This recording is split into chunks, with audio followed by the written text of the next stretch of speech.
قرآن مجید فرقان حمید میں اللہ تبارک و تعالیٰ نے فرمایا ہے اپنے بندوں کو اپنی عبادت کی طرف توجہ دلائیے، اپنے بندوں کے دلوں میں عبادت کا شوق، ذوق اور نظریہ پیدا فرمایا۔ فرمایا یا ایھا الناس اعبدوا ربکم الذی خلقکم، اے ایمان والو، اے لوگو، اپنے اس رب کی عبادت کرو جس نے تمہیں پیدا کیا ہے، والذین من قبلکم، اور ان لوگوں کو بھی پیدا کیا ہے جو تم سے پہلے تھے۔ تمہیں عبادت کا نفع یہ ملے گا لعلکم تتقون، کہ تم پرہیزگار ہو جاؤ گے۔ عبادت اس لیے کرو کہ اللہ نے تمہیں پیدا کیا ہے، اور اس لیے کہ تم سے پہلے لوگوں کو بھی اللہ نے پیدا کیا ہے۔ اور پھر ارشاد فرمایا کہ الذی جعل لکم الارض فراشا، وہی رب ہے جس نے تمہارے لیے زمین کو فرش بنایا ہے، والسماء بناء، اور آسمان کو چھت بنایا، وانزل من السماء ماء فاخرج به من الثمرات رزقا لکم، زمین کو فرش بنایا، آسمان کو چھت بنایا، پھر آسمان سے پانی برسایا جس کے ذریعے پھل نکالے، اور وہ بھی کسی اور کے لیے نہیں، رزقا لکم، تمہارے رزق کے لیے، وہ بھی تمہارے رزق کے لیے۔ یہ ساری نعمتیں تمہیں دی ہیں، اب فلا تجعلوا للہ اندادا، اب تم اللہ کے ساتھ کسی کو شریک نہ بناؤ، وانتم تعلمون، اور تم جانتے بھی ہو، تمہیں خبر بھی، تمہیں پتہ ہے کہ عبادت اللہ کی کرنی چاہیے، تمہیں پتہ ہے کہ نماز پڑھنی چاہیے، تم جانتے ہو کہ نوافل ادا کرنی چاہیے، تمہیں پتہ ہے کہ سجدے آنکھیں بند کر کے جھوٹ کی زندگی جی کے، اپنے ساتھ بددیانتی کر کے، دھوکہ دے کے، اپنے آپ کو دائیں بائیں اپنے آپ کو کہیں مصروف رکھ کے کچھ وقت ضائع تو کر لیتے ہو، پر تمہیں پتہ تو ہے نا کہ عبادت اللہ کی کرنی، تمہیں اس کی خبر ہے۔ فرمایا اس رب کی، دیکھیں نا، انسان پر اگر کوئی شخص نیکی کر دیتا ہے، احسان کر دیتا ہے، تو انسان اس کے سامنے پھر گردن نہیں اٹھا سکتا، یار یہ میرے مشکل وقت کا دوست ہے، اس نے میرے ساتھ نیکی کی ہے، کبھی بھی گردن نہیں اٹھائے گا، جھکا کے رکھے گا۔ تو اگر عام کوئی نیکی کر دے تو اس کے سامنے انسان کبھی گردن نہیں اٹھاتا، تو جو رب ساری نعمتیں عطا فرمائے، جو کہے کہ تیری تخلیق میں نے کی، تجھ سے پہلوں کو بھی پیدا میں نے کیا، تیرے لیے زمین کا بچھونا بھی میں نے بچھایا، آسمان کی چھت بھی میں نے لگائی، تیرے لیے زمین سے ساری اناج کو، پھل کو، کھیتیوں کو نکالا بھی تیرے لیے، اب تو اس طرح کر کہ تو میری عبادت کر، تو میری بارگاہ میں جھک جا۔ بہت سارے نشے لوگوں کو لگے ہوئے ہوتے ہیں، ہر آدمی کوئی نہ کوئی نشہ کرتا ہے، کوئی دولت کا کرتا ہے، کوئی شہرت کا کرتا ہے، کوئی اپنی تعریف کا نشہ کرتا ہے، دو چار لوگوں سے تعریف سن کے مطمئن ہو جاتا ہے۔ ناراض تو نہیں ہوگی اس جملے سے؟ آپ کرتے ہیں لوگ دولت کا نشہ بھی، یہ جب نقصان ہوتا ہے تو بندے بیمار نہیں ہو جاتے، پیسے ڈوب جاتے ہیں تو لوگ بیمار نہیں ہو جاتے، تو اس کا مطلب یہ ہوتا ہے کہ نشہ ٹوٹ گیا ہے۔ اب بہک ہوئے ہیں نا تھوڑے سے تو کانپتے ہیں، تڑپتے ہیں، پریشان، نشہ ہی اسی طرح ہی کرتا ہے نا، نہیں ملتا تو پریشان ہوتا ہے۔ یہ سارے نشے ہیں، مختلف قسم کا نشہ۔ ہم مانتے نہیں اس بات کو، تسلیم نہیں کرتے، کیونکہ تسلیم کرنا بڑا مشکل کام ہے، اس کے لیے تو بڑی ساری چیزیں جو ہے وہ دبوچ کے اور بڑی سارے رستے پھلانگ کے آنا پڑتا ہے، تو بڑا مشکل ہے ماننا، ورنہ کرتے ہیں ہم، ہمارا مزاج ہے۔ یہ گھومنے پھرنے کا، دنیا دیکھنے کا بھی ایک نشہ ہے، یہ بہت ساری باتیں کرنے کا بھی ایک نشہ ہے، گپ شپ کا بھی ایک نشہ ہے۔ دو چار لوگوں کی جب تک پگڑیاں نہ کھول لیں، بعض لوگوں کو نیند نہیں آتی، یہ غیبت کا، چغلی کا، بددیانتی کا، یہ بھی ایک نشہ ہے۔ اس پر ملا رومی رحمۃ اللہ نے بڑا کلام لکھا ہے، وہ کہتے ہیں مانگ کے کھانے کا بھی نشہ ہے، مانگ کے کھانے کا بھی نشہ ہے۔ وہ کہتے ہیں کہ ایک بھیک مانگنے والی خاتون تھی، تو بادشاہ کے پاس بھیک مانگنے آئی، تو بادشاہ کو پسند آ گئی، اس نے شادی کر لی۔ اب اس کو عادت تھی بھیک مانگ کے کھانے کی، تو وہ کنیزوں سے کہا کرتی تھی کہ فٹافٹ نہ روٹی لے کے آیا کرو، میں 2-3 دفعہ مانگوں تو پھر لایا کرو، کیونکہ ایک نشہ ہے نا، تو میں مانگوں 2-4 دفعہ تو پھر۔ تو انسان بہت سارے نشے کرتا ہے، یہ مانتا نہیں، یہ موبائل، یہ فیس بک، یہ سارے نشے ہی ہیں، اپنی فوٹو لگا لینا، سارا دن اسی کو دیکھتے رہنا۔ اور بڑے بڑے سیانے بندے جو وزادار ہیں، بڑے وزادار لوگ ہیں، لیکن وہ بھی سنجیدگی کے قائل نہیں، اس طرح کے نشوں کا شکار ہیں۔ یہ سارے نشے ہیں جو ہم نے پال لیے ہیں۔ ہمارے صوفیاء، ہمارے بزرگ فرماتے ہیں کہ تم اس طرح کرو، اگر سارے نشوں سے بچنا چاہتے ہو تو سجدے کا نشہ شروع کرو، سجدے کا نشہ شروع کرو۔ یہ نا اقبال کہتے ہیں، عطار ہو، رومی ہو، رازی، آپ بات کو سمجھیں، عطار ہو، رومی ہو، رازی ہو، غزالی ہو، کچھ ہاتھ نہیں آتا بے آہ سحر گاہی۔ کہتے ہیں بہت بڑا صوفی ہو، جیسے فرید الدین عطار تھے، بہت بڑا تصوف کا امام ہو جیسے امام غزالی تھے، بہت بڑا تفسیر کا استاد ہو جیسے امام رازی ہو، عطار ہو، رومی ہو، رازی ہو، غزالی ہو، پر کچھ ہاتھ نہیں آتا بے آہ سحر گاہی۔ اگر سویرے اٹھ کے روتا نہیں نا اللہ کی بارگاہ میں، اگر تہجد نہیں نہ پڑھتا تو کچھ ہاتھ نہیں آتا بے آہ سحر گاہی، پھر اس کو کوئی چیز نصیب۔ میری بات کی سمجھ آ رہی ہے آپ حضرات؟ جب تک آپ سویرے نہیں اٹھتے، آپ اللہ اللہ نہیں کرتے، آپ کو نوافل کا چسکا نہیں، عبادت کا مزہ نہیں، فرمایا میری عبادت کرو، یہ شوق پیدا کرو، میں نے تمہیں پیدا کیا ہے۔ ہم لوگوں کے نشے مختلف نشے، بڑا عجیب رنگ ہے۔ محفل کی صدارت کرنے والے بڑے پیر صاحب، بڑے القابات، ہو بیچ میں سے بندہ تلاش کرنے سے بھی نہیں ملتا، اتنے بڑے لقب ہیں اس کے، لیکن وہ ساج سنور کے 2.5 گھنٹے بیٹھا رہا محفل میں، اور نماز کا وقت آیا تو اس نے مختصر سی پڑھی، وہ نکل گیا، وہ ہلکے سے سجدے کیے۔ او اتنا بڑا عشق رسول نعت کا، او ہو کیا بات ہے، اور عشق رسول کا بہت بڑا پیغام پر، بہت بڑا مبلغ، اور بیچارہ سمجھ ہی نہیں سکا کہ اللہ کے رسول نے فرمایا تو نماز پڑھ میری آنکھیں ٹھنڈی ہو جائیں گی۔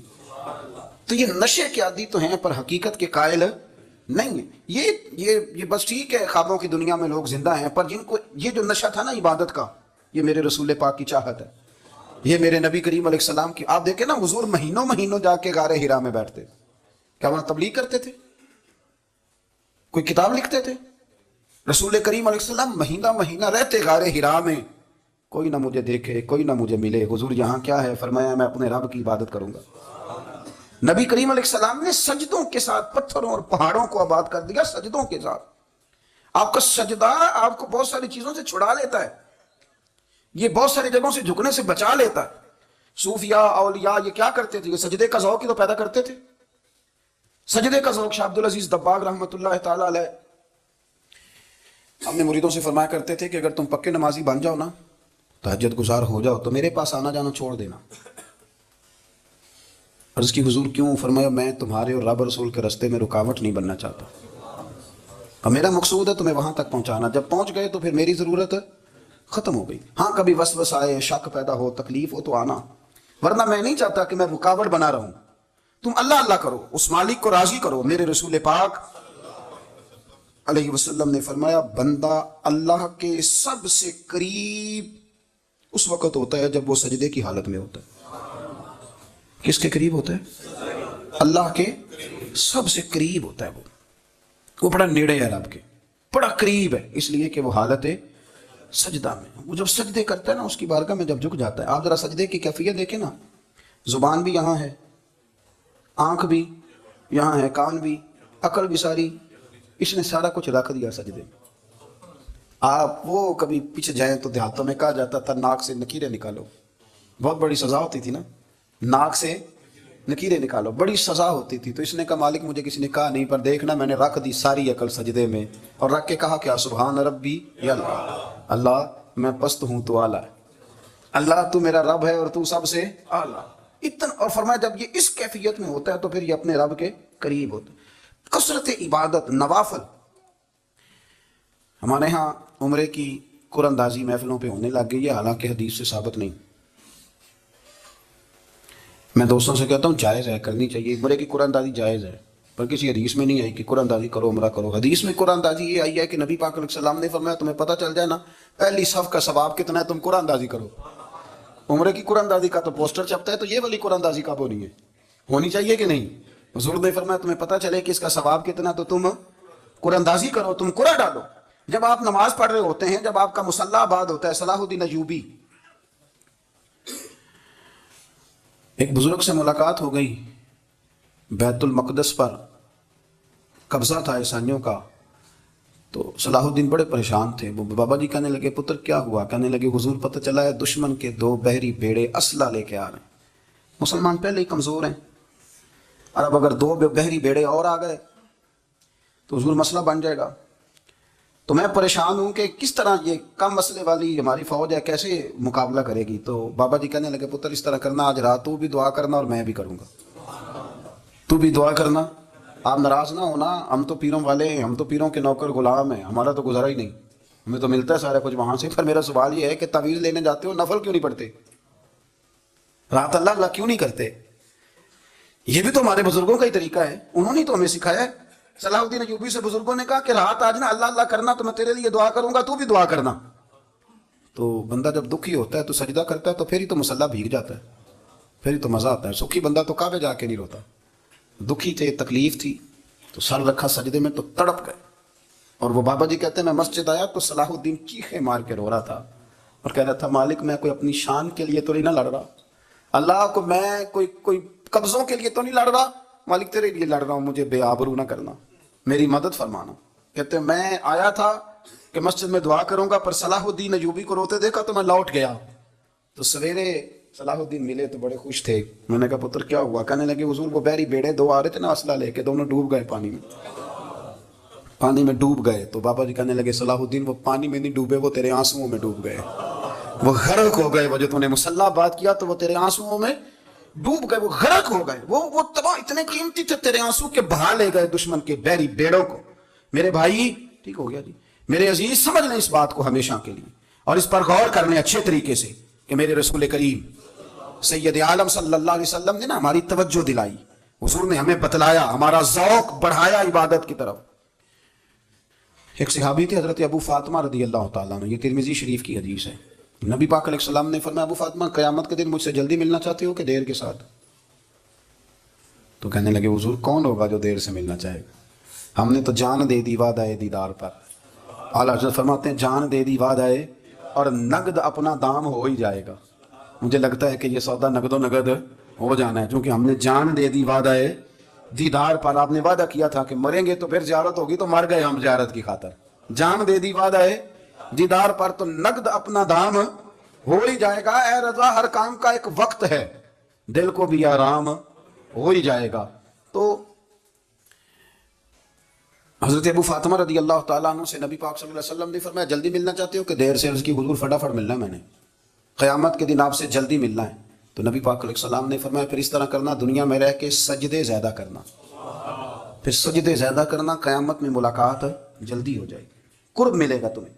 اپنے بچوں کے اندر دیکھیں نا، ہم شوق پیدا کرتے ہیں، ہمیں صحیح لفظ نہیں بولنے آتے پر ہم بچوں میں شوق پیدا کرتے ہیں کہ پتر ڈاکٹر بن جائے گا تو بڑا نفع کرے گا، تو لوگوں کی خدمت کرے گا، ملک و ملت کی خدمت کرے گا، تیرے ابا کا نام روشن ہوگا، تیرے دادا کی تعریفیں ہوں گی۔ ہم یہ ذوق پیدا کرتے ہیں، ہم اپنے نوجوانوں کے اندر یہ فکر پیدا کرتے ہیں، انہیں ہم سمجھاتے ہیں کہ میاں جب تم پڑھو گے محنت کرو گے تو فلاں آدمی کی طرح تمہارا نام ہوگا۔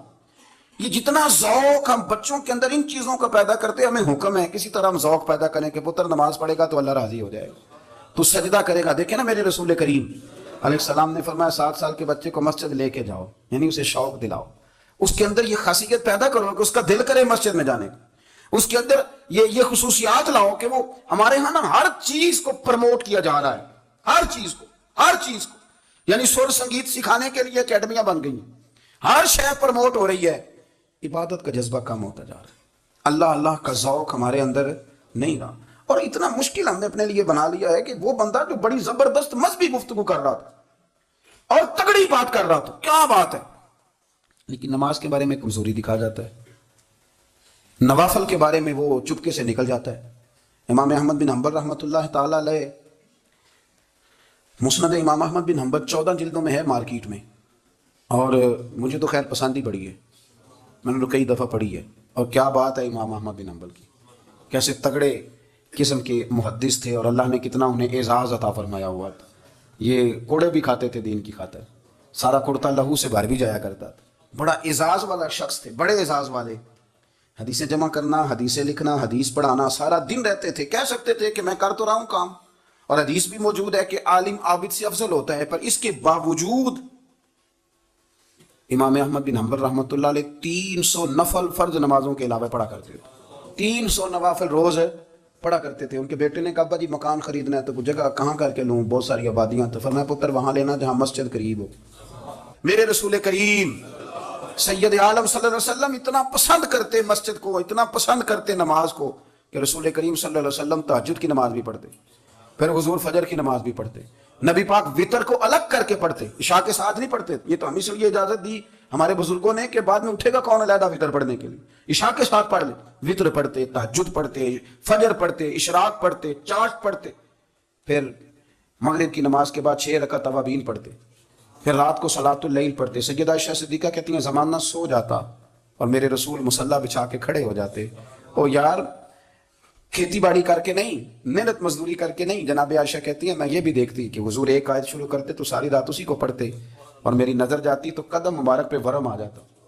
یار نماز پڑھ پڑھ کے, اتنی مشقت کر کے, اتنی جد و جہد کر کے ورم آ گیا. یا رسول اللہ اتنی محنت کیوں کرتے ہو؟ فرمایا فلا اکون عبدا شکورا, کیا میں اپنے رب کا شکر گزار بندہ نہ بنوں؟ صحابہ کا ذوق عبادتوں کا, ریاضتوں کا, تلاوتوں کا, طبیعت ہے ان کی.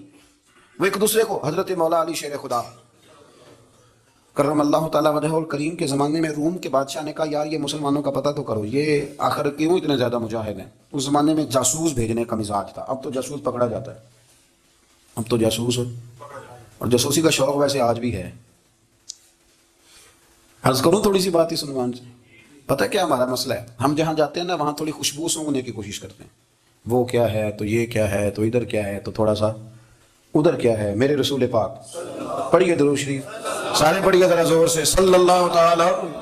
نبی پاک علیہ السلام نے فرمایا جاسوسی نہ کرنا ورنہ تم بندوں کو خراب کر دو گے, اور فرمایا اس طرح نہ ہو کہ تم کسی کے آپ کھول میں نکلو تو تمہارے پہلے کھول جائیں. یہ جو ذوق ہے نا یہ ختم کریں, چھوڑیں. مطلب آپ کس چکر میں پڑے ہوئے ہیں, اتنی زیادہ توجہ کرنے کی کیا ضرورت ہے. اتنے کام سے کام رکھیں, اس میں بندہ تھوڑا سا نا آسان رہتا ہے. یہ جو بہت زیادہ ٹٹولنے والے لوگ ہوتے ہیں نا وہ بےچارے پھر عمر ٹٹولتے ہی گزار دیتے ہیں, اس لیے کہ مزاج ہی بہت پکا ہے. بوری کا منہ کھول کے اندر تک ہاتھ ڈالنا, تو پھر کئی دفعہ سامنے سے بچھو بھی لڑ جاتا ہے, خرابی ہوتی. تو جاسوسی کی جاتی تھی. اس نے بھی جاسوس بھیجے, کیونکہ قبیلوں کے لوگ تھے, کچھ مسلم کچھ کافر, پہچانے نہیں جاتے تھے لوگ, تو کچھ لوگ اس نے بھیجے. انہوں نے آ کے نا تحقیق کی, ریسرچ کری کہ آخر ماجرا کیا ہے. تو واپس جا کے انہوں نے رپورٹ دی نا روم کے بادشاہ کو. اس رپورٹ کا ایک جملہ بڑا شاندار ہے. وہ کہنے لگا بادشاہ ہمیں مسلمانوں کی کوئی سمجھ نہیں آئی, ہمیں کوئی سمجھ نہیں آئی. انہوں نے کبھی کیوں نہیں سمجھ آئی؟ کہنے لگے یار عجیب بندے ہیں, جب رات مسلح پہ بیٹھتے ہیں تو یوں لگتا ہے ان کا دنیا سے رشتہ ہی کوئی نہیں, کوئی کسی کو نہیں جانتا, کوئی اپنے دکھ سنا کے رو رہا ہے, کوئی اپنی بات کر کے رو رہا ہے, لگتا ہے کہ ان کا کوئی رشتہ ہے ہی نہیں جب مسلح پہ بیٹھتے ہیں. اور فرمایا جب سویرے یہ جہاد کرنے نکلتے ہیں تو لگتا ہے ان سے زیادہ دلیر ہی کوئی نہیں. حالانکہ جو مسلحوں پہ رونے دھونے کے لوگ ہوتے ہیں وہ کئی دفعہ جہاد میں کام نہیں کرتے, لیکن عجیب لوگ ہیں کہ رات کے راہب ہیں, دن کے مجاہد ہیں, کوئی سمجھ نہیں آتی. میرے عزیز ان لوگوں نے مسلح آباد کر کے رکھا, تلاوتیں ان کا ذوق رہی, منظر روز پڑھنا, اسباق پڑھنا, وظائف پڑھنا, یہ ان کا ذوق رہا. اعلیٰ حضرت بریلوی رحمت اللہ نے ایک 1000 کتاب لکھی ہے, لیکن الوظیفۃ الکریمہ کے نام سے جو وہ صبح و شام وظائف پڑھتے تھے وہ الگ انہوں نے ان کو بیان کیا, پابندی کے ساتھ اپنی اللہ اللہ کرتے تھے. شیخ شہاب الدین سہروردی رحمت اللہ علیہ اس پر ایک بندے نے اعتراض کیا. اس نے کہا جی آپ کس قسم کے صوفی ہیں, مرید بیٹھے ہیں اور آپ وہاں نفل پڑھ رہے ہیں. یہ بڑا مسئلہ ہوتا ہے نا, جو بندہ ملنے آتا ہے وہ اپنے ٹائم کے حساب سے آتا ہے, اور اس کا یہ بھی خیال ہوتا ہے کہ پیر صاحب جو ہیں وہ چونکہ درویش ہیں تو نہ انہیں روٹی کھانی چاہیے نہ سونا چاہیے, چونکہ وہ درویش ہیں, اور ہم چونکہ درویشوں کے ماننے والے ہیں لہذا ہمارا یہ طریقہ ہونا چاہیے کہ جیسے ہم کہیں درویش ویسے ہی کر جائے. حالانکہ جس کو آپ درویش کہیں گے آپ اس کی مانیں گے, آپ منوائیں گے نہیں, تمہارا مزاج ہوتا ہے. شیخ شہاب الدین پر لوگوں نے اعتراض کی, حضور لوگ ملنے آئے ہیں, زیارت کرنے آئے ہیں, یہ بندے دعا کرانے آئے ہیں, اللہ اللہ کرانے آئے, اور آپ نفل پڑھ رہے ہیں. کیا جملہ ہے, کیا حسن ہے, کیا خوبصورتی ہے. فرمانے لگے رب رسول سے مانگنے کے لیے مصلی بچھایا ہے, اگر وہاں سے مانگوں گا نہیں تو تمہیں دوں گا کیا, پہلے مجھے کچھ لے تو لینے دو, اگر میرے پلے کچھ ہے ہوگی تو آگے دوں گا نا. تو میں مانگنے گیا تھا کہ یا اللہ دے, تیرے بندے لینے آئے ہیں, دے, تو میں کچھ لوں گا تو آگے دوں گا نا. لیکن ہمارا یہ سٹیٹس, یہ مزاج, یہ شعور نہیں ہے. گپیں, کہانیاں, داستانیں, گفتگو, خطابت, واز, کیا بات. لیکن اگر کچھ کرنے کا کام ہو تو وہ نہیں ہم سے ہوتا. میرے نبی کریم علیہ الصلوۃ والسلام نے مصلی سے دل لگانے کا درس دیا, حضور نے توجہ دلائی. صحابہ اس ذوق کے حامل لوگ تھے, وہ کوشش کرتے تھے. جناب صدیق اکبر رضی اللہ تعالیٰ عنہ کا عبادت کا مزاج ہمیشہ قائم رہا. حضرت عمر فاروق ساری رات اللہ کے حضور کھڑے رہے. حضرت عثمان غنی رضی اللہ تعالیٰ عنہ عشاء کی نماز پڑھ کے 2 رکعتوں کی نیت باندھتے تھے, 15 سپارے پہلی رکعت میں پڑھ دیتے تھے اور 15 سپارے قرآن مجید کے دوسری رکعت میں پڑھ دیتے. آپ نے نا حضرت عمر فاروق کے وصال کے بعد ان کی ایک بیوہ سے نکاح کیا. حضرت عثمان غنی نے نکاح کیا. وہ خاتون آپ کے نکاح میں آئی تو عرض کرنے لگی امیر المومنین میرے لیے اعزاز تو بہت ہے کہ میں امیر المومنین کی بیوہ تھی تو امیر المومنین کی منکوحہ ہو گئی ہوں, لیکن حضور نہ تو میں جوان ہوں کہ میرے اندر رغبت ہوتی اور نہ میں اب اس قابل ہوں کہ کوئی خدمت کر سکوں. میرے ساتھ نکاح کی وجہ کیا بنی؟ تو عثمان غنی رو پڑے. فرمانے لگے میں نے عمر فاروق کو مسجد میں اپنے رب سے ڈرتے ہوئے دیکھا, میں نے اسے روتے ہوئے دیکھا ہے, عدل کرتے دیکھا ہے, انصاف کرتے دیکھا ہے, امت کی خیر خواہی کرتے دیکھا. تمہارے ساتھ نکاح اس لیے کیا ہے کہ تم مجھے یہ بتاؤ کہ عمر فاروق گھر کے اندر اپنے رب کو کیسے راضی کرتے, گھر کے اندر کیسے راضی کرتے تھے, وہ طریقے بتلاؤ, تم بتاتی جانا اور میں بھی اسی طرح گھر میں عبادت کروں. میرے رسول کریم علیہ الصلوۃ والسلام نے ارشاد فرمایا, حضور فرمانے لگے جس گھر میں اللہ کا ذکر ہوتا ہے وہ گھر زندوں کا ہے, اور جس گھر میں رب کریم کا ذکر نہیں ہوتا وہ گھر زندوں کا نہیں ہے. گھر نا ہم نا کتابوں میں پڑھتے ہیں کہ ایک بزرگ کہتے ہیں, حضرت فضیل بن عیاض کہتے ہیں کہ میں ایک گلی سے گزر رہا تھا تو گھر کے اندر کسی قاری صاحب نے قرآن کی آیت پڑھ دی, ولی من خاف مقام ربہ جنتان. میں تو میرے کانوں سے ٹکرائی تو اللہ نے میری کایا ہی پلٹ دی, میں توبہ کر گیا. اب گھر کے اندر سے آواز آئے تو صحیح نہ تلاوت کی, پر اندر سے آواز آتی نہیں ہے, ڈیک بجنے کی آواز آتی ہے, یا ٹی وی چلنے کی آواز آتی ہے, یا دھوم مچانے کی آواز آتی ہے. عبادت کا وہ جو خاص شوق تھا, وہ جو حسن تھا, وہ جو توانائی تھی, وہ جو بات تھی. ایک جگہ پہ ہم بیٹھے تھے تو وہاں ایک صاحب آئے اور انہوں نے آتے ہی کہا کہ مہربانی کریں ذرا مجھے مصلی دے دیں, میرے نہ کچھ نفل رہ گئے. تو میں نے وضو کر لیا تو کوئی مصلی مل جائے. مصلی انہیں دے دیا گیا, وہ مصلی لے کے چلے گئے تو پیچھے ایک صاحب نے تبصرہ کیا, کہنے کتنا ریاکار بندہ ہے, لوگوں کو دکھا رہا ہے کہ میں نفل پڑھتا ہوں, ہے کو بات کرنے والی. میں نے اسے کہا, میں نے کہا تو مہربانی کرنا, اس طرح کی ریاکاری تو بھی کر, پکڑ مصلی اور جا تو بھی تھوڑی ریاکاری کر کے آ, اٹھ ذرا. شکر کر کو یہ ریاکار بھی ملا ہے, کوئی نفل پڑھ کے ریاکاری کر رہا ہے. اللہ کا میں کہتا ہوں کو پڑھے تو صحیح نہ, یار یہ کوئی دور ہے نفل پڑھنے کا, اس میں تو لوگوں کا مزاج ہی نہیں, طبیعت ہی نہیں. میں نے کہا چل مہربانی کر یہ لے مصلی اور تو بھی جا تھوڑی سی ریاکاری کرو تو صحیح نا, مزاج ہی نہیں, ذوق. جمعے کی نماز پڑھ کے یوں دنیا بھاگتی ہے, او ہو پتہ نہیں کون سی پیچھے آگ تھی جو بجھائی جائے گی. اور آج تک لوگ مسئلہ پوچھ رہے ہیں کہ جمعے کی بعد والی سنتیں کتنی ہوتی ہیں. میں نے کہا کتنے سال ہو گئے جمعہ پڑھتے, کتنے سال ہو گئے, ابھی تک سنتوں کا نہیں پتا, ابھی تک نہیں علم کے پہلے کتنی رکھتے ہیں اور بعد میں کتنی رکھتے ہیں. فجر کی سنتیں کب پڑھنی چاہیے, سنو فجر کی سنتوں کے بارے میں. میرے رسول کریم سید عالم صلی اللہ تعالیٰ علیہ وسلم سے ایک صحابی نے پوچھا تھا, حضور میری فجر کی سنتیں رہ گئیں یا رہ جاتی ہیں تو حکم کیا ہے, کیا انداز ہے حضور کا. بخاری مسلم کے لفظ سنو, حضور سید عالم صلی اللہ علیہ وسلم فرمانے لگے, اس نے کیا پوچھا تھا, حضور جواب کیا دیتے, فرمایا فجر کی سنتیں کبھی نہ چھوڑنا, فجر کی پہلی 2 سنتیں کبھی نہ چھوڑنا. یا رسول اللہ صلی اللہ تعالیٰ علیہ وسلم میری رہ گئی یا رہ جاتی ہیں, فرمایا فجر کی 2 سنتیں نہ چھوڑنا, فرمایا فجر کی پہلی 2 سنتیں مجھے دنیا اور دنیا کے اندر جو کچھ ہے وہ سب سے زیادہ پیاری ہے. فجر کی 2 سنتیں دنیا اور دنیا میں جو کچھ ہے مجھے وہ سب سے زیادہ پیاری ہیں, اس لیے فجر کی سنتیں نہ چھوڑنا. اپنا ذوق, اپنی طبیعت, ہم نے نا ذوق غلط بنا لیا ہے. اگر 20 بندے کہہ بھی دیں گے تو نے بڑی شاندار تلاوت کیا تو کیا اس سے بنے گا, 100 بندہ کہہ بھی دے تیری کیا بات ہے, کیا بات ہے نعت خاں کی, کیا بات ہے علامہ صاحب کی, پیر صاحب کی, پیر مہر علی شاہ صاحب رحمۃ اللہ علیہ. آپ تشریف فرماتے تو آپ کے ایک ہی بیٹے بابو جی جن کو کہا جاتا ہے, جس دن صاحبزادے پیدا ہوئے تو خادم نہ وہاں سے نکلا. ان لوگوں کے شوق اور طرح کے تھے نا, تو ان کی توجہ بھی اپنے شوق کی طرف رہتی. تو خادم نکلا اندر سے, پیر صاحب مبارک ہو, پیر صاحب مبارک ہو, پیر صاحب مبارک ہو, پیر صاحب مبارک ہو, شور کر رہے ہیں. تو پیر صاحب کو وجد ہو گیا, اللہ اکبر, اللہ اکبر, اللہ. وہ کیا ہوا, کس بات کی مبارک دے رہے ہو؟ عرض کی حضور اللہ نے بیٹا دیا ہے. تو آپ فرمانے لگے اچھا حضور آپ کیا ہوا, آپ تو پریشان ہو گئے. فرمانے لگے جب تو نے 3 دفعہ کہا نا مہر علی کو مبارک ہو تو میں سمجھا تھا شاید تجھے کسی نے بتا دیا ہے کہ مہر علی سے اللہ راضی ہو گیا. میں سمجھا تھا کہ شاید تو یہ خبر لے کے آیا ہے کہ کسی نے بتایا ہے کہ مجھے آج خبر ملی ہے کہ مہر علی سے رب اچھا پتر ہوا ہے, الحمدللہ اللہ کا شکر ہے. پر میرے لیے مبارک کا دن وہ ہوگا جب میرا رب کہے گا کہ میں مہر علی سے راضی ہوں, میرے محبوب کہیں گے کہ میں مہر علی سے. آپ بات کو سمجھیں, شوق ہی کسی اور طرف تھا, دل ہی کہیں اور لگا ہوا تھا, طبیعت ہی کہیں اور مائل تھی. کوئی وظیفہ پوچھتے تھے تو پڑھتے تھے وہ لوگ, کچھ اللہ اللہ انہیں بتائی جاتی تھی تو کرنے کا ذوق رکھتے تھے, طبیعت تھی, قائل تھے. حضرت ربیع کہتے ہیں میں بڑی دور سے سفر کر کے گیا حضرت اویس کرنی سے ملنے, بڑی دور سے, اور جب میں پہنچا تو فجر کا وقت تھا. تو حضرت اویس کرنی کو میں نے پا لیا تو وہ نماز پڑھ کے نا قرآن شریف لے کے بیٹھ گئے. فرماتے ہیں اشراق چاشت کا وقت ہوا تو نفلوں کی نیت باندھ لی. محدث ابن الجوزی نے لکھا ہے, فرماتے ہیں پھر جب زوال کا وقت ہوا تو مسجد میں جھاڑو دینے لگ گئے. ظہر کی نماز پڑھ کے تو عصر کی تیاری تک وہ مسجد میں بیٹھے رہے. اور میرے نبی پاک علیہ السلام نے فرمایا جو نماز کے انتظار میں بیٹھا ہو وہ نماز ہی میں ہے, وہ نماز ہی میں ہے. فرمایا میری دنیا, میری امت کی جو رہبانیت ہے نا وہ اتنی ہے کہ نماز کا انتظار کرے. اذان کے بعد نماز کا یہ راہب ہے, یہ اس وقت چھوڑ کے بیٹھے ہیں سارا کچھ. فرماتے ہیں عصر تک انہوں نے اللہ اللہ کی, پھر مغرب تک کی, عشاء کی نماز ہوئی تو نماز پڑھی تو وہ تھک گئے. اب مجھے وہ فارغ ہوا مصلی چھوڑے تو میں ملاقات کروں نا. یہ آپ حیران نہ ہو کہ اتنی دیر بندہ کیسے اللہ اللہ کر. ہم نے کی نہیں نا، اس لیے ہم پریشان ہیں. جو عادی ہوتے ہیں وہ کر بھی لیتے ہیں. وہ یہ کام میری بات کی سمجھ آ رہی ہے؟ جب جاتے ہو کسی دفتر میں تو 8 گھنٹے کھڑے رہ لیتے ہو نا.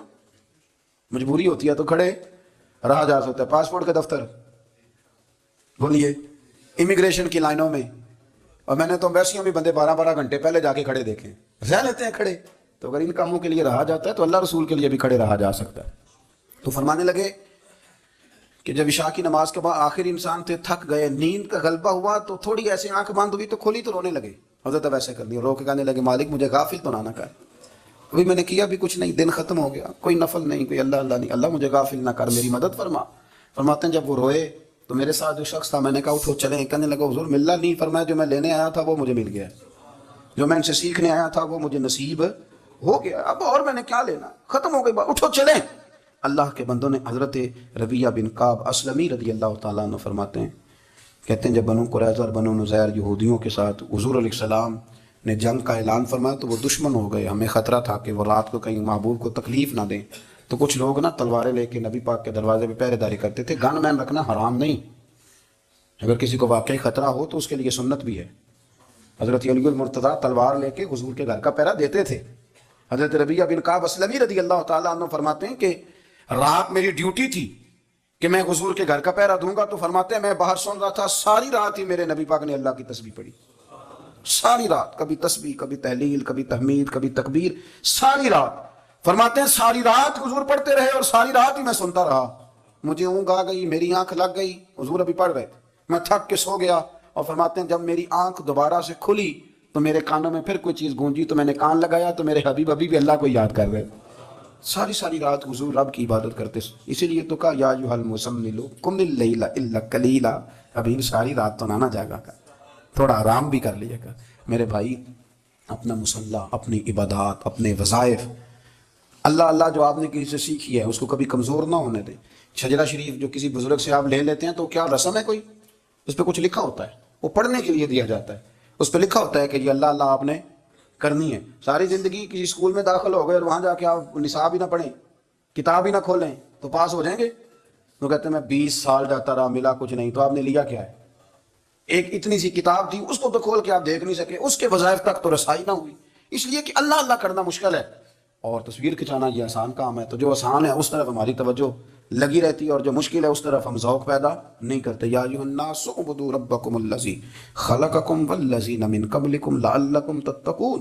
اے لوگوں اس رب کی عبادت کرو جس نے تمہیں پیدا کیا اور تم سے پہلوں کو پیدا کیا، اس لیے عبادت کرو کہ تم پرہیزگار ہو جاؤ گے. مالک سمجھنے کی توفیق عطا فرمائے. دلائل النبوہ میں امام بہقی نے ایک حدیث نقل کی ہے. حضرت انس بن مالک رضی اللہ تعالیٰ عنہ بیان فرماتے ہیں، کہتے ہیں ہم لوگ نا تبوک میں موجود تھے تو نبی پاک صلی اللہ علیہ وسلم کے حجرہ نور میں مجھے بہت زیادہ روشنی نظر آئی. میں وہاں حاضر ہوا تو میں نے عرض کی یا رسول اللہ تھوڑی دیر پہلے یہاں میں نے بڑا نور دیکھا ہے. تو حضور علیہ السلام نے فرمایا جبریل امین علیہ السلام مدینہ شریف آئے تھے تو وہ مجھ سے مل کے گئے ہیں، یہاں سے ہو کے گئے ہیں. یا رسول اللہ حضرت جبریل مدینہ شریف؟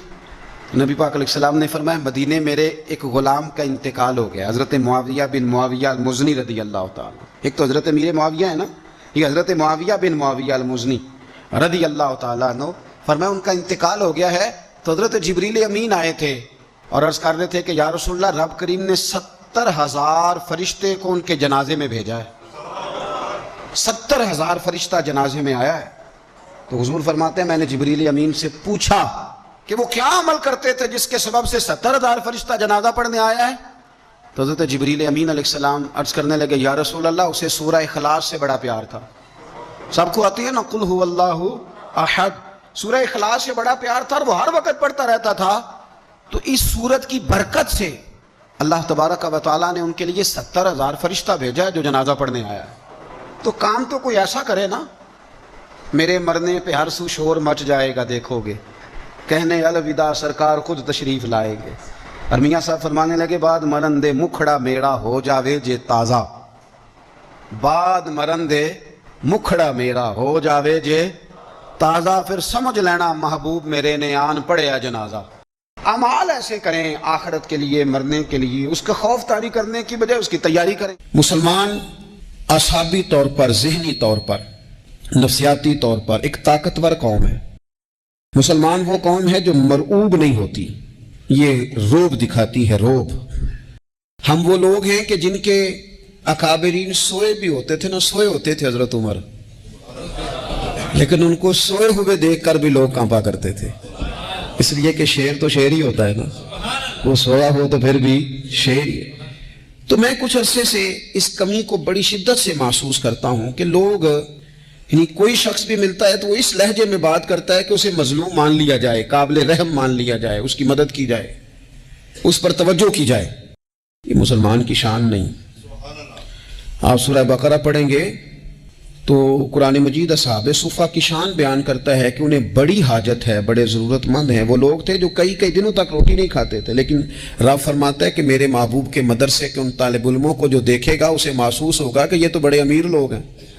کیوں محسوس ہوگا؟ لا یسألون الناس الحافا، یہ لوگوں سے لپٹ لپٹ کر سوال نہیں کرتے، کشکول طلب نہیں دراز کرتے، یہ اپنے پردے کو قائم رکھتے ہیں۔ خودداری، عزت نفس، وقار، خودی، ہمارے ہاں تیزی سے ان چیزوں کا آج جو ہے وہ یوں محسوس ہوتا ہے جیسے قحط ہو گیا ہے۔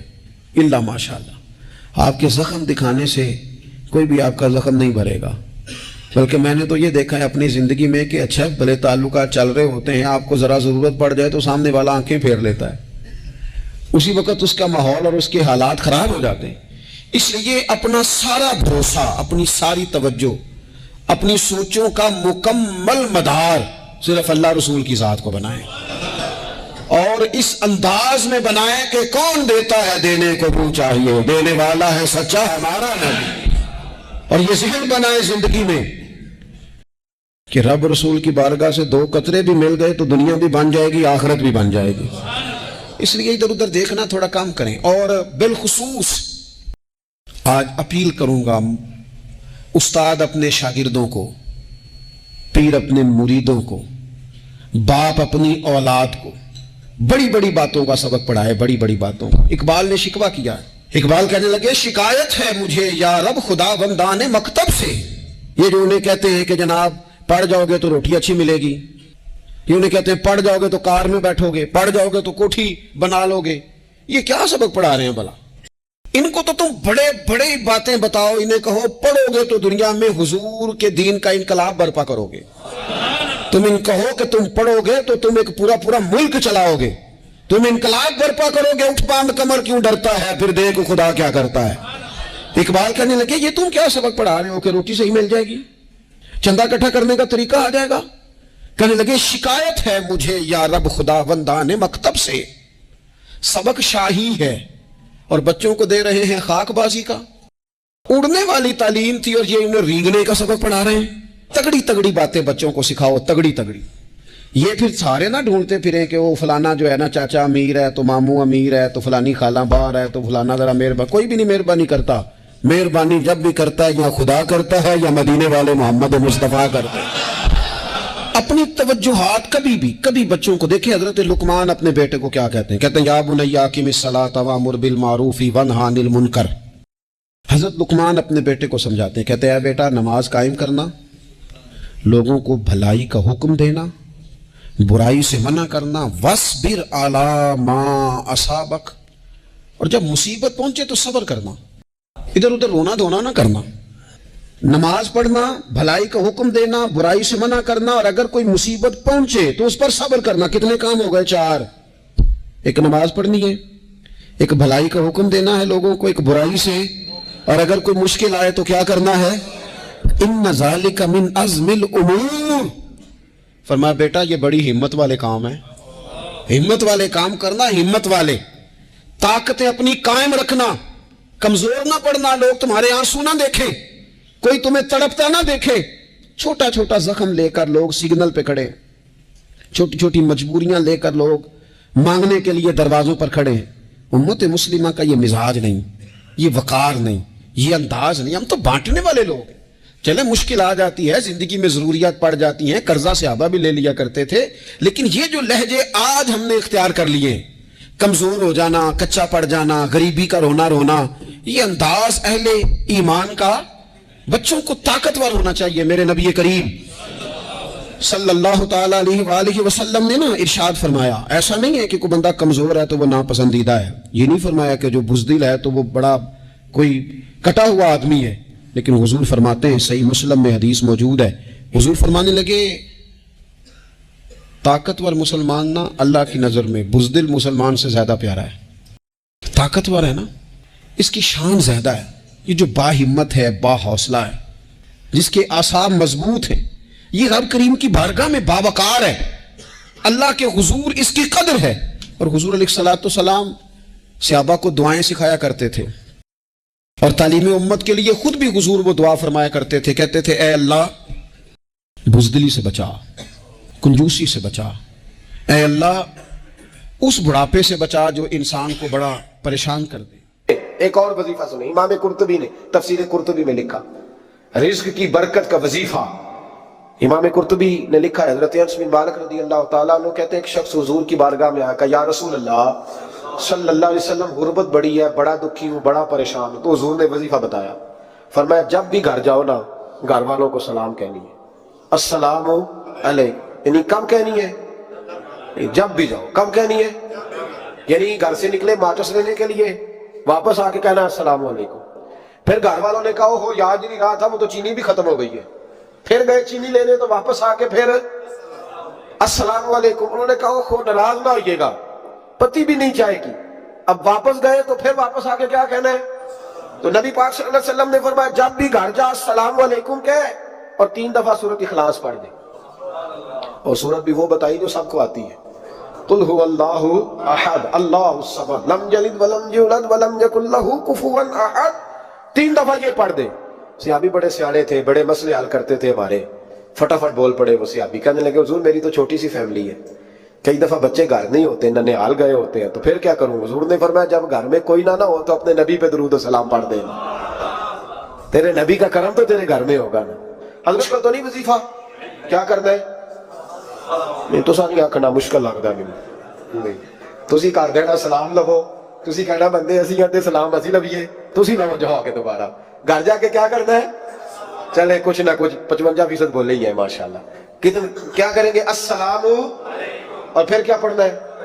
سبحان اللہ، 3 دفعہ سورۃ اخلاص پڑھ دیں، فرمایا اللہ برکت پیدا کر دے گا۔ اب سنیں، ایک دوست آئے، کہنے لگے حضرت جی بڑے پیروں کے پاس گیا ہوں، مالی مسئلہ حل نہیں ہوتا، تو میں نے کہا میں تجھے نبی پاک کی بارگاہ میں نہ لے جاؤں، پیروں کے پیر کے پاس نہ چلے جائیں۔ میں نے کہا سن تیرا مالی مسئلہ حضور حل کر دیتے۔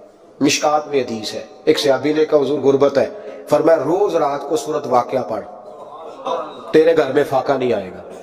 اور یار بتاؤ جب نبی پاک نے کہہ دیا نہیں آئے گا تو آئے گا، حضور نے کہہ دیا نہیں آئے گا تو آئے گا، اللہ اکبر، آ ہی نہیں سکتا، تو وہ والا وظیفہ پڑھ جو مصطفیٰ کریم نے بتایا ہے، اور رب کریم کی بارگاہ میں گویا نیت ہو کہ یا اللہ میں کوئی خود تو نہیں نہ پڑھ رہا، تیرے نبی نے بتایا ہے، سورۃ واقعہ پڑھ، تیرے گھر میں فاقہ۔ حضرت عبداللہ ابن مسعود رضی اللہ تعالیٰ عنہ بیمار ہو گئے، شدید بیمار، اور بیٹیوں کے باپ تھے، بیٹیاں زیادہ تھیں۔ حضرت عثمان غنی رضی اللہ تعالیٰ عنہ کا دور خلافت تھا، جناب عثمان غنی تیمارداری کرنے آئے اور کہنے لگے عبداللہ آپ بڑے بیمار ہیں، ابن مسعود آپ بڑے علیل ہیں، کچھ پیسے نہ بھیج دوں خزانے سے؟ تو حضرت ابن مسعود کہنے لگے ضرورت نہیں، کہا آپ کی بیٹیاں ہیں کام آئیں گے، تو آپ فرمانے لگے میں نے بیٹیوں کو خزانہ دے دیا ہے۔ کہا کیا خزانہ دیا ہے؟ کہنے لگے میں نے اپنی بیٹیوں کو پابند کر لیا ہے، وہ رات کو روز سوتے وقت سورۃ واقعہ پڑھ کے سوتی ہے۔ تو نبی پاک نے کہا فاقہ نہیں آ سکتا، تو لہذا میری بیٹیوں پہ کبھی فاقہ نہیں آ سکتا، تو روز یہ تو کہتے ہو داماد جی سے کہ بھئی آپ مہربانی کرو، کو خرچہ بڑھاؤ، بچی بڑی پریشان ہے، تو بچی کو بھی ایک خزانہ دے دو، اس کو بیٹے روز رات کو سورۃ واقعہ پڑھا کر، رات سورۃ واقعہ پڑھے، صبح سورہ ملک پڑھے، دن کے وقت سورۃ بقرہ پڑھے۔ میرے نبی پاک صلی اللہ علیہ وسلم نے فرمایا جس گھر میں سورۃ بقرہ پڑھی جائے جن تو کیا شیطان بھی دوڑ جاتا ہے، تو کوئی جادو اثر کر سکتا ہے؟ تو ان وظیفوں پہ عمل کریں جو نبی پاک صلی اللہ علیہ وسلم نے ہمیں عطا کیا۔